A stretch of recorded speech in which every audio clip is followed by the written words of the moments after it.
Hi, welcome to the class. Today we'll do another topic of chapter 2, and the name of the chapter 2 is DC circuits, and this is the chapter 2 of unit 2, that is current electricity. So let's begin. The name of the topic today is slide wire bridge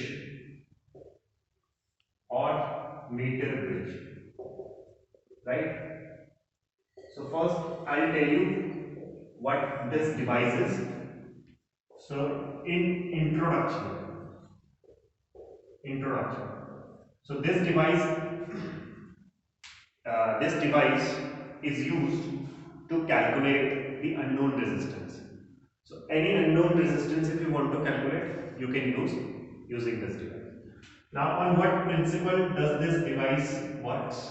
So in the last class, I taught you about Wheatstone bridge, and I told you that is a concept. This is the practical application of Wheatstone bridge. So in Wheatstone bridge, when the bridge was balanced, this was the condition.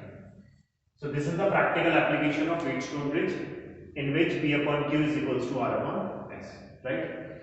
So principle, it works on the principle of Wheatstone bridge, or the balancing condition of Wheatstone bridge, that is P upon Q is equals to R upon S. Now the description and diagram. Description and diagram. So diagram you can see. So in this diagram what we see? Why do we call it slide wire bridge? Because we slide this jockey on this wire. So this is the wire. This is the wire. What is the length of this wire? The wire is usually 100 centimeter long. The wire is usually 100 centimeter long.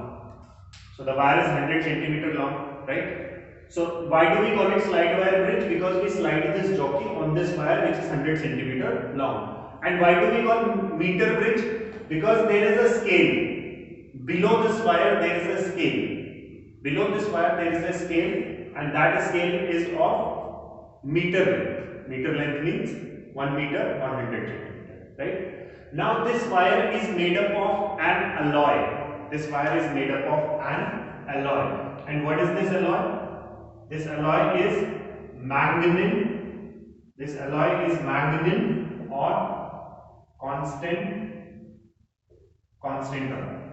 So this alloy is manganese or constant alloy, and this wire is a 100 centimeter wire.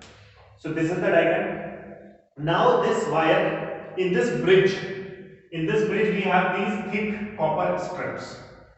So why these copper strips are thick? Because if the area is more, resistance would be less, because resistance is inversely proportional to area.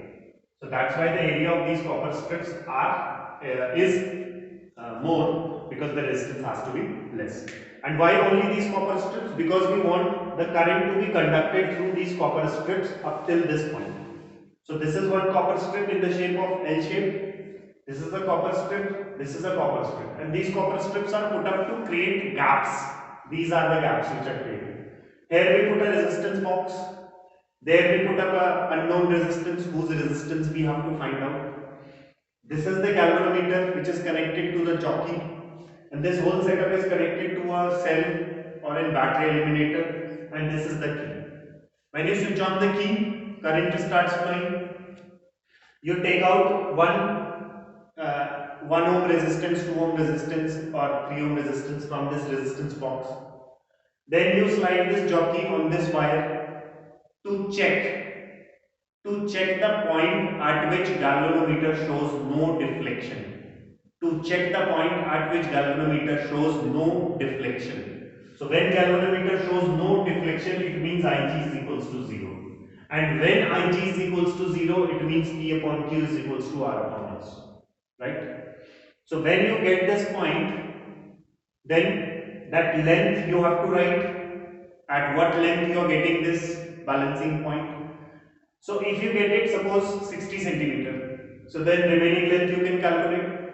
So this is P, Q, okay, or you can say this is P, Q, R and S. So P you can calculate by sliding this jockey. R can be calculated by 100 minus L.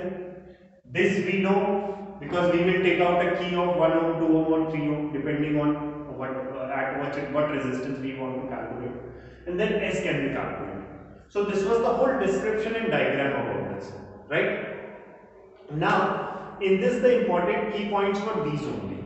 So this wire which is put up here is made up of manganese or constant turn, and this wire is of 100 centimeter long, and it has some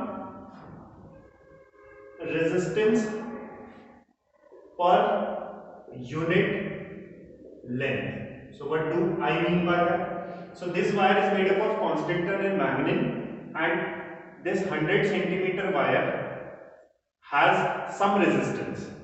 So it can be 4 ohm, 5 ohm or 4.5 ohm depending on the supplier from where we are taking this bridge.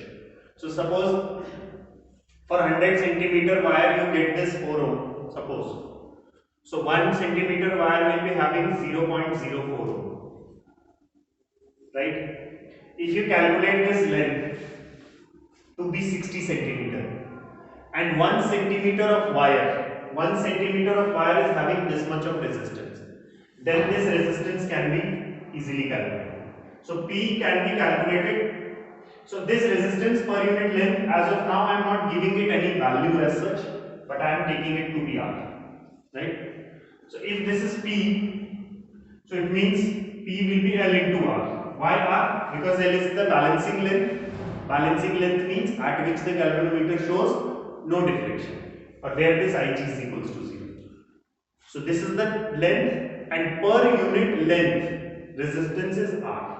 So P is this upon 100 minus 10, which is Q, and then again R will come because there also resistance will be there, is equals to R upon S. R will be known and this is unknown, right? This R goes off. S I have to calculate now. S will come here. So S will be equal to 100 minus L into R upon 100 minus L into R upon L. So I know this, I will be knowing this, I will know this, and I can calculate this. So this was the theoretical explanation where I wanted you people to understand what this device is, what is the principle on which it works, what is its use, what all components are used here, how the diagram is made, and how do we calculate this. In the next video, I'll upload a video where I'll demonstrate with the help of a practical all this, right? Thank you.